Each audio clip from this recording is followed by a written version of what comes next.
how resonant the issues that you have spoken about is with the consultations that HelpAge has done with older people across the world, often in very remote places, which are not served by services of any kind, transport, health, and so on.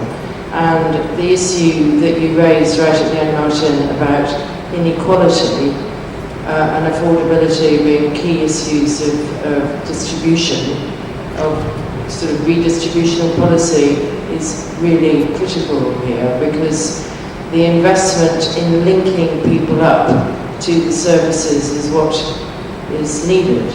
But I also wanted to comment on the question of technology and care, because while it's really important, yes, that there be nurses who can connect to many people through the technology such as described, what older people, and not just older people, but people who are, if you like, unable to get out, are sort of stuck in their homes, what they require is contact. And not just contact which is about whether you're taking your medicine, some kind of social, what we call social connectedness. That's what we used in our index, which was described yesterday. And it would be really good to hear from the panel your views about the relative sort of thinking about this, because contact is about supporting access to friends, to people who come in to read, to connect with the person rather than just their physical well-being. Thank you. And I think there's some examples in the room of organisations who focus on this as well. So with the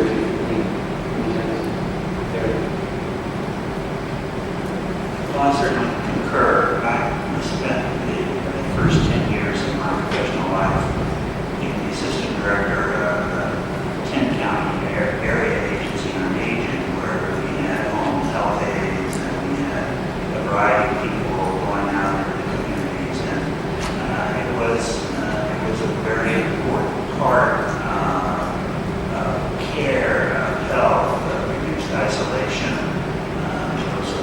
And in many instances, we saw people far more often than their families did, and we essentially started to substitute the family, which in some cases created a lot of emotional tension. That all said, we have to figure out how to afford wellness. Things that we were talking about in terms of this technology are about sort of the medical side of the equation, how we can actually increase the likelihood that people are taking the medications they're supposed to take, that they're healthy in their households, those sorts of things. I don't think either of us would suggest that that's a substitute for interpersonal contact.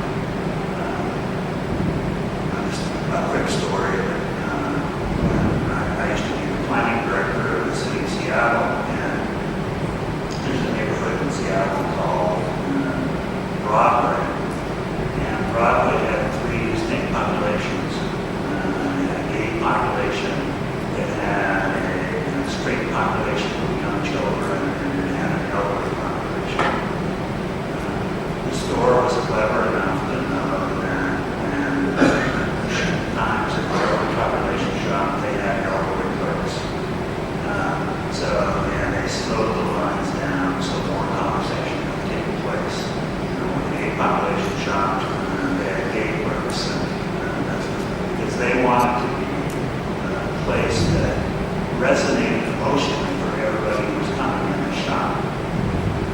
We don't do that very well for the retail experience, try to align the shopping.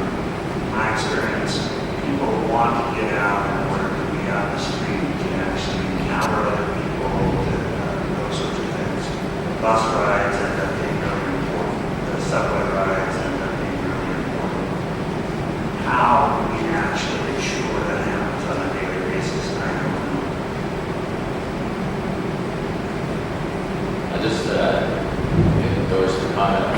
studied seniors ethnographically for about 13 years, and also, in addition to our own studies, we read everyone else's studies for just consistently across about 20 countries.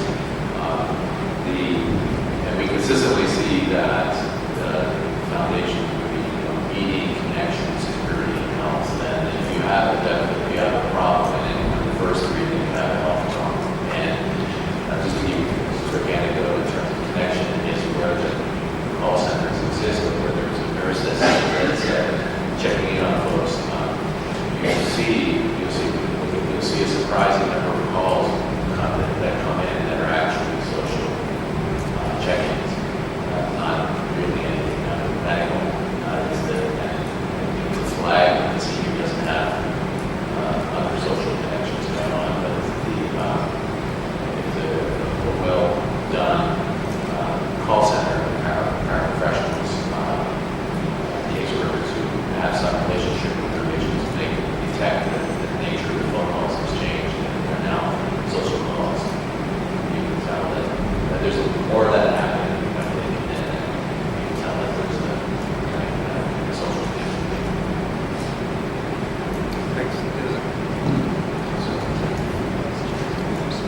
Sure, okay. If we can take, say, 3 questions. If we can take 3 questions. There's a gentleman at the back who's had his hand up for quite some time.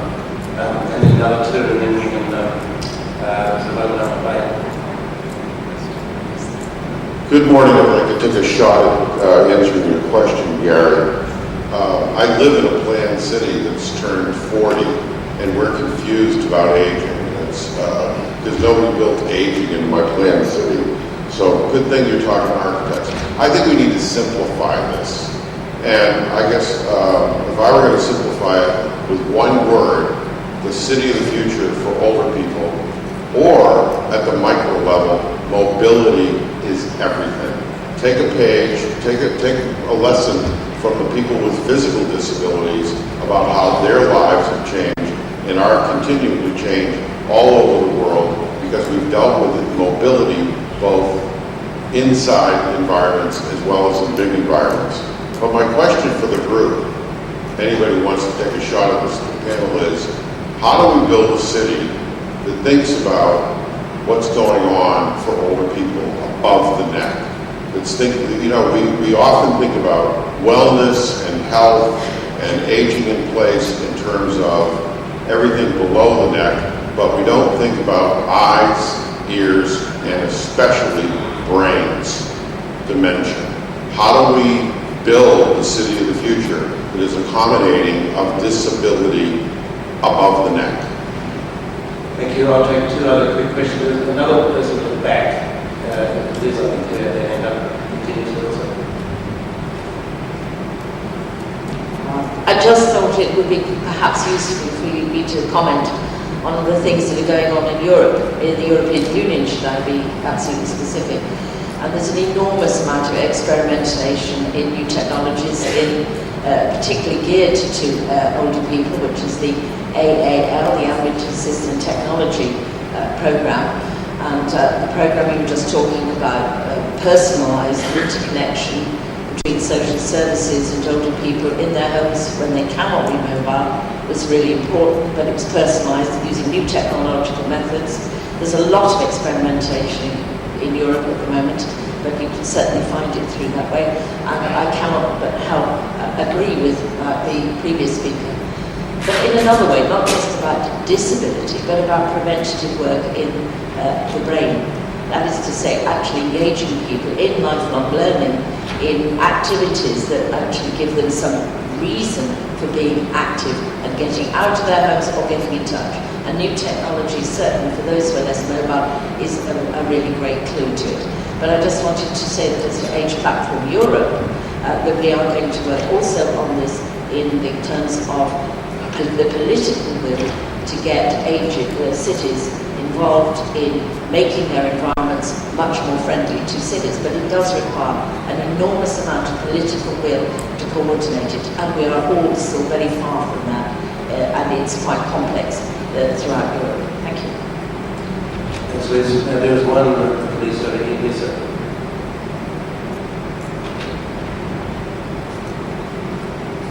put your hand up here today.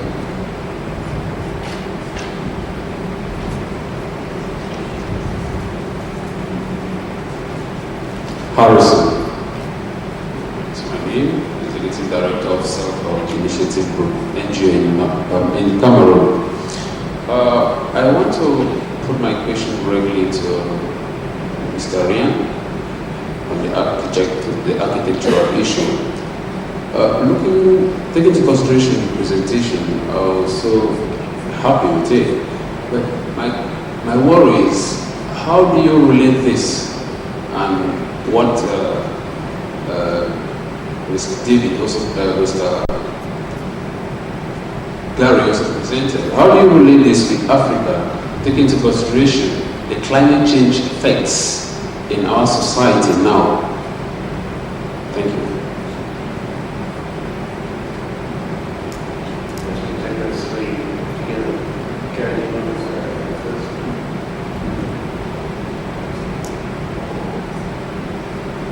Problem with sessions this long is the questions start getting harder and harder. Let me talk first about Africa. We have a large presence in Africa, primarily in South Africa, where we are working actively on trying to figure out how to create passive solutions to increase heat for the quality of indoor environments. The human species in Africa has done about 4 million years of beta testing on what works and what doesn't work. And we actually have messed things up by believing that we can substitute energy for wisdom in terms of design.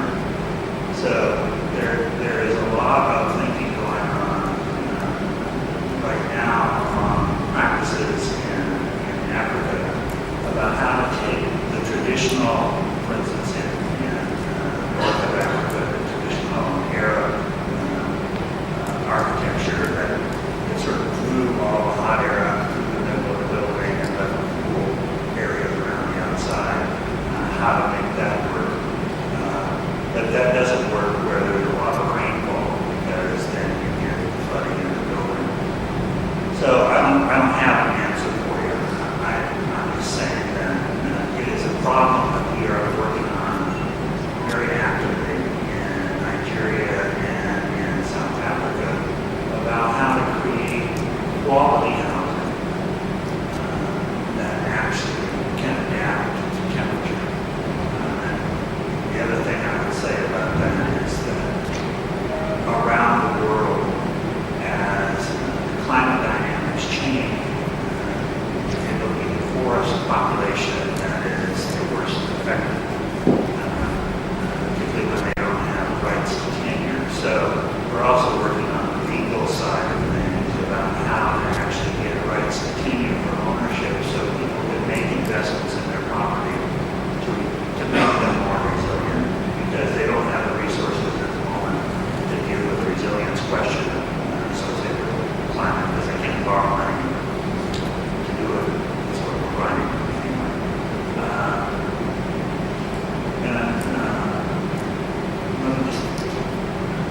And I know that's an insufficient answer. On the issue of above the neck, dementia, vision, those sorts of things. Those are not typically topics that are thought about by architects or engineers.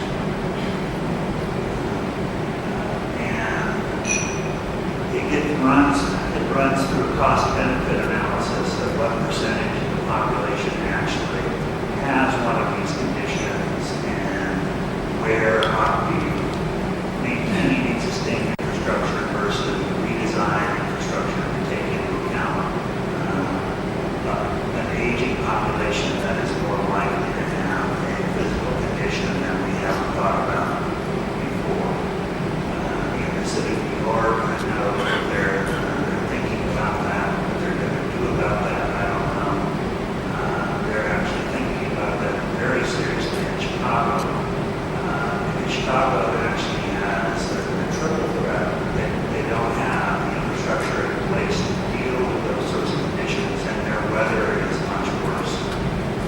so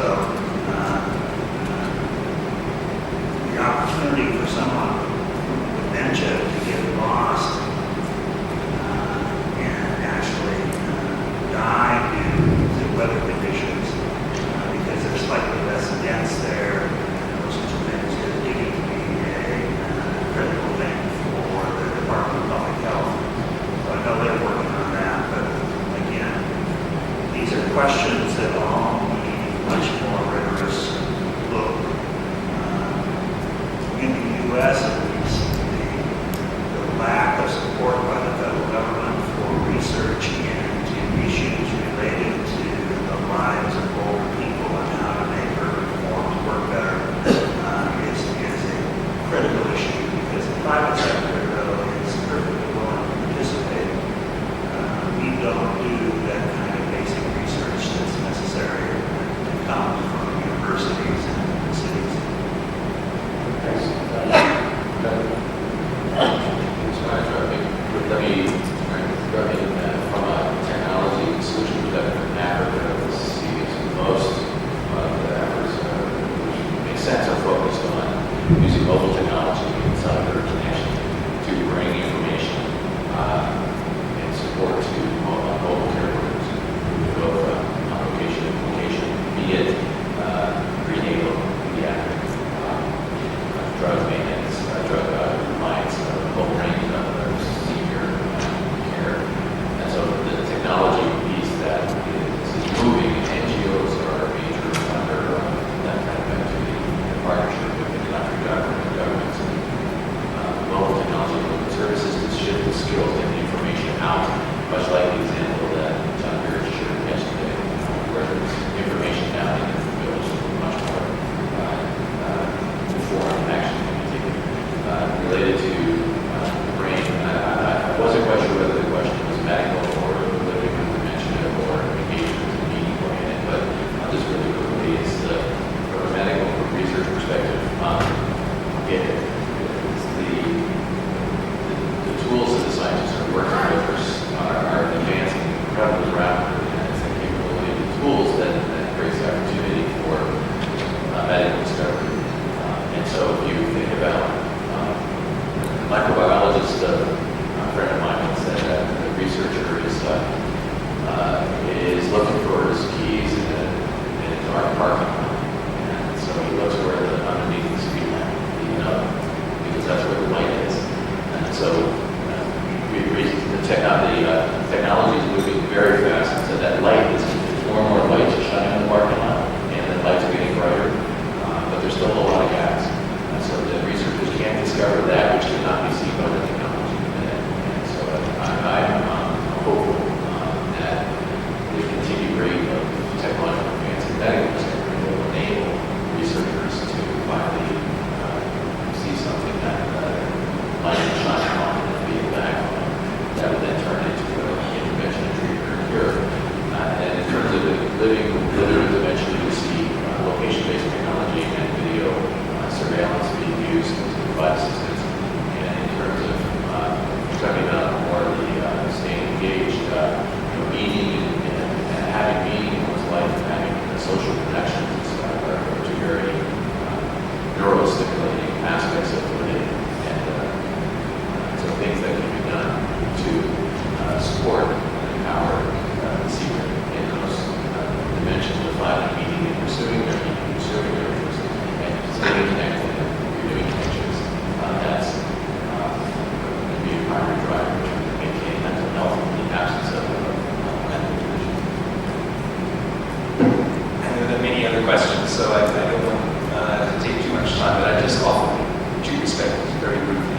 The first is density really matters. I mean, if we worry about mobility, then we need to get away from urban sprawl. And a lot of emerging market economies, including Turkey, are at risk of creating cities that will be very, very hard places to age in. And so if you think about the distinction that I drew between cities in Europe that are relatively dense and some cities in the United States that are not dense at all, in terms of mobility, that's something that if you still have growing cities, you need to worry about now. And the second perspective that I would bring is that I think the secretary talked about the experience of his family when they moved to Istanbul, and the whole family was within a building. So you have multi-generational communities that, even though they're in an urban environment, can look after one another. I think we need, as urban planners, to think about recreating a similar thing without having to rely on the family. Because we know the family is not necessarily going to be the unit that delivers some of that care and community. But we can recreate it, and I'm just thinking of my parents who just bought the right on an apartment in an explicitly multi-generational, multi-social strata design building with a very explicit notion. You can only buy into this if you buy into the concept. So you're no longer just buying a flat, you're buying a shareholdership or a stakeholdership in a multi-generational community where there is an explicit commitment of everyone in that community to care for one another. I think we need to have much more city and building planning that looks at these solutions, in addition to all the great technology of supervised, remote care that was mentioned. Thank you. We are right on time. However, there are two people who promised to keep their comments to 15 seconds each. Yes, please. Thank you very much. My name is Dr. Emma Omokaro, Executive Director of the Dave Omokaro Foundation. I'm from Nigeria. I want to say that what I heard from Mr. David Ryan really delighted my heart. He talked about the use of centers to facilitate service delivery and the cost-effective way of using vendors and just pooling resources, public-private partnership to offer services to older persons. In Nigeria, as you know, I'm also sure in most African countries, the population age structure is such that we have very high percentage of children, adolescents and youths. And justifiably so, the government really spends so much money and so much attention on this age group to give them access to education and health. So a lot of the issues, challenges of older persons really take back stage, and it's really difficult to make a case for them. And as you know, 67% or more of older persons live in the rural areas, very remote areas. They do not have access to facilities at all, even health facilities. They do not have access to even health education that could improve their lifestyles. So the use of center is what the NGOs in Nigeria we are proposing, because we are looking for innovative and integrative ways to make the government know that they really don't have to spend much, but they can mainstream issues of aging into what the facilities they already have.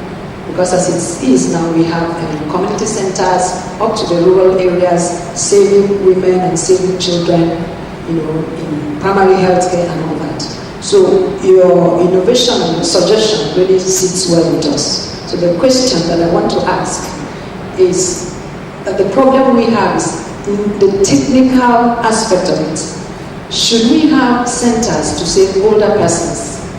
We will really need the professionals and the paraprofessionals, because in Nigeria we really don't have geriatric education, we don't have applied gerontology, we really don't have professionals in this direction.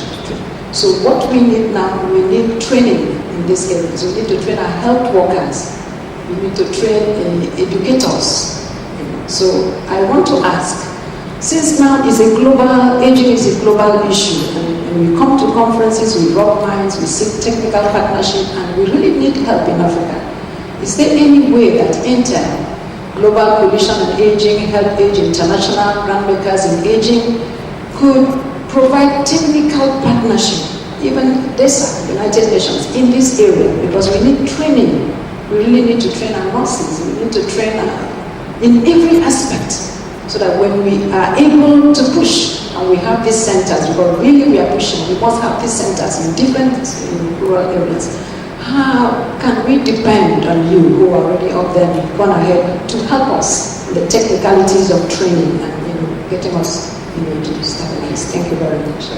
David, you just want to answer very quickly, and then we'll follow that. It's so first, it's not there isn't a technological problem. All the problems, the challenges are about everything you just mentioned, which is workflows, training, behavior, etc. our company and others have substantial programs in Sub-Saharan and South Africa. They're focused on that, so we should bump up the line. Focus on education, exactly that support we're talking about. Thank you very much, and thank you to all for being here this morning and for having such a good debate and a great bunch of questions. Thank you very much. And I ask you to please applaud our speakers.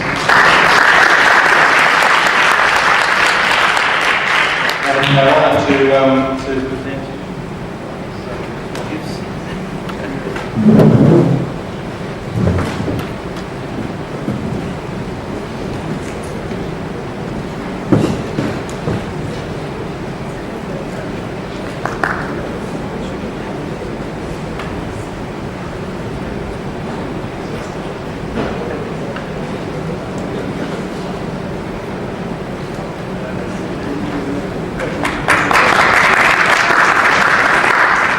It's now 22. Thank you.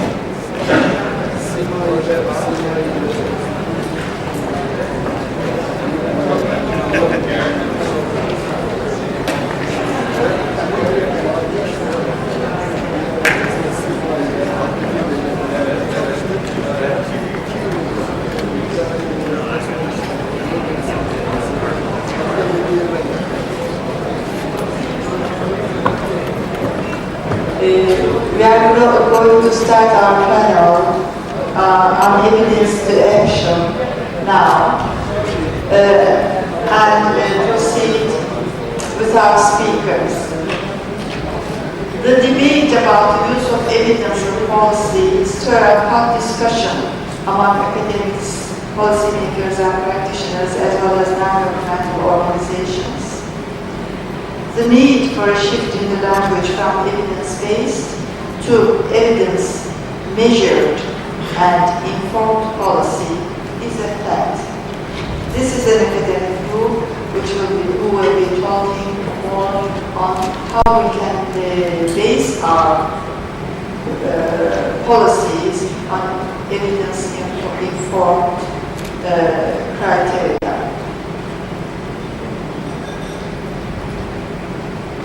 There's a tension inherent in the use of evidence in policy making between the researchers and the policymakers, especially the politicians. What is this? What is the nature of this conflict or tension?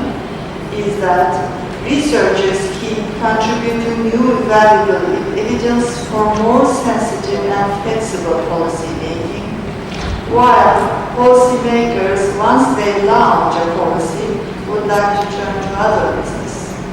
So the researchers and the new information lags behind what needs to be put into policy terms.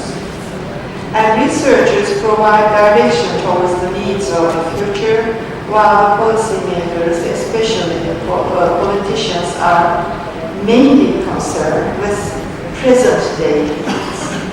These are the tension points, and we would like to stress here more and more on how the policy can be improved. This plenary panel comprises of several most experienced and published academics in the field of aging, who will discuss the stepwise progression of policies against the landscape of a nation's demographic profile. I'm Dr. Turyak from Turyak, Turkish Senior Citizens Association. I'm teaching in several universities and dealing with policy making also. Now, our first, according to the plan, our first speaker will be Professor Linda Fried. I will tell about her a little bit. There's larger information on your books. Dr. Linda Fried, Professor Linda Fried is from USA. She is teaching at the Columbia University at the College of Physicians and Surgeons. She is the Senior Vice President of the Columbia University Medical Center. Professor Fried is an internationally renowned expert in internal medicine, epidemiology, and geriatrics. She is the co-founder of an evidence-based model for health promotion of older adults. She is also been named as a living legend in medicine by the U.S. Congress. We congratulate her for this also. Please leave the room.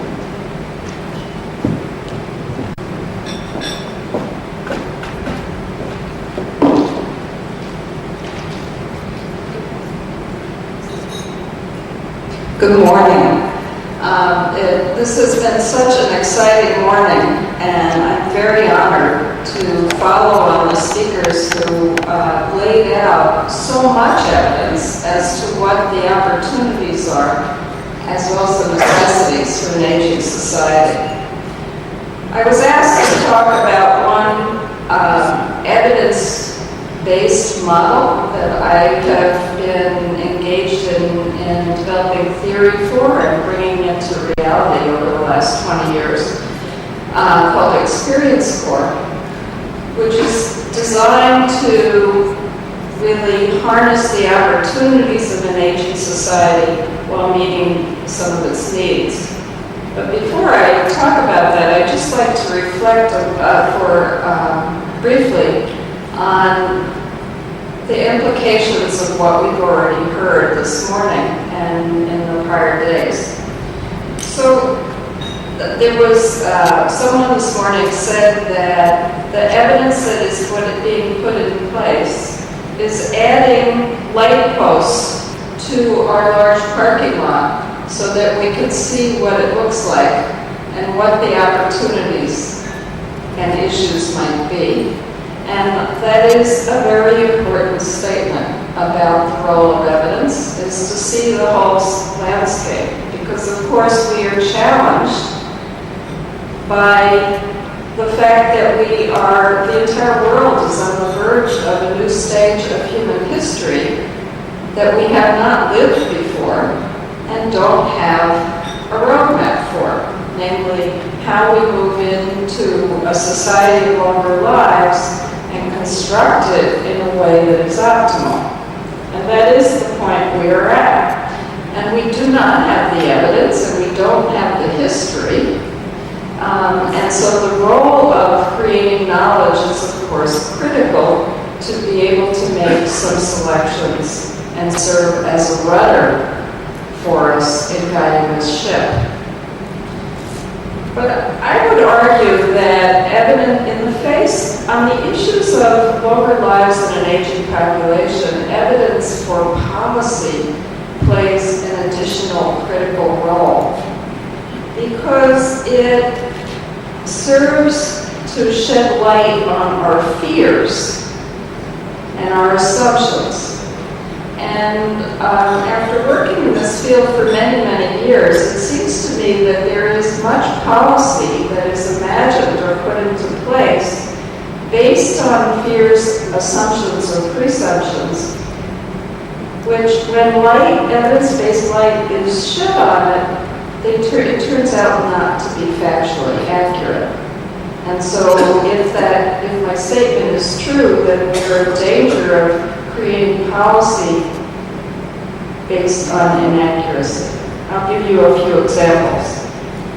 First, there are probably in many, if not most societies, real fears that with an increasing older population and older people who want to be working or need to be working, that employment of older people is going to take jobs away from the young, a situation we certainly don't want.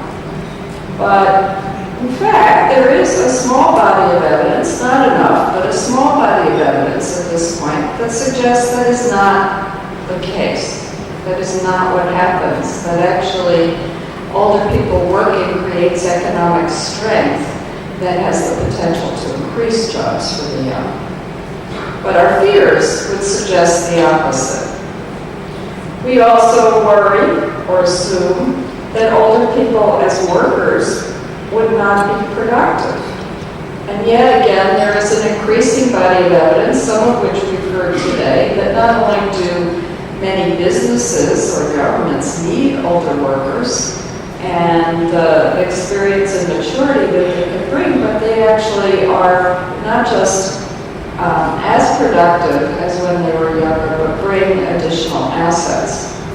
If you look at older professors, the evidence is that they are just as productive as younger professors. If you look at the work in Germany for Max Supam, his work has shown that on production lines, teams, multi-generational teams, are more productive than single-generational teams. If you look at many other examples that are emerging, none of them support loss of productivity with aging if the jobs are well designed to match the capabilities. In addition, there are many fears about not being able, of course, to afford pensions and Social Security approaches for older people, and we have to tackle them. But our fears are that this is that by providing resources for older adults, that we're taking it away from our children. And yet, the evidence is that pensions are family policies. Pensions provide protection for working age people to be able to maintain their standard of living when they would be asked or want to do the right thing by their parents. So they provide support for the working age as well as older people.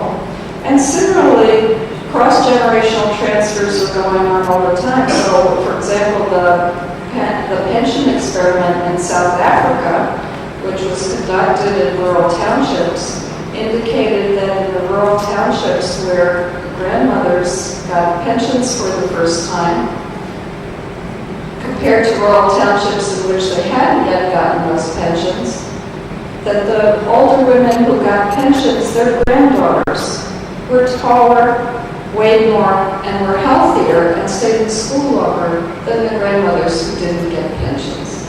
So in this fabulous meeting focused on intergenerational solidarity, the evidence is so important, not just to set a path forward in a world we haven't lived yet, but to be able to counter our fears, which could create policies that could prevent us creating the world that we would want.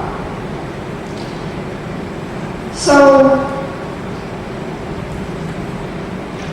the evidence, of course, has to be linked, to be useful, has to be linked to our values and aspirations. Evidence alone is not sufficient. And I would say that one of the huge challenges is to think about a world that would be good for the young people growing up when they grow old. Because the other piece of evidence is that in many countries that are still young demographically, those young people right now in the youth bulge in their 20s are growing up in a young society demographically, and in 40 years or 30 years, they're going to be growing old in a society that has grown old along with them. And so there is not much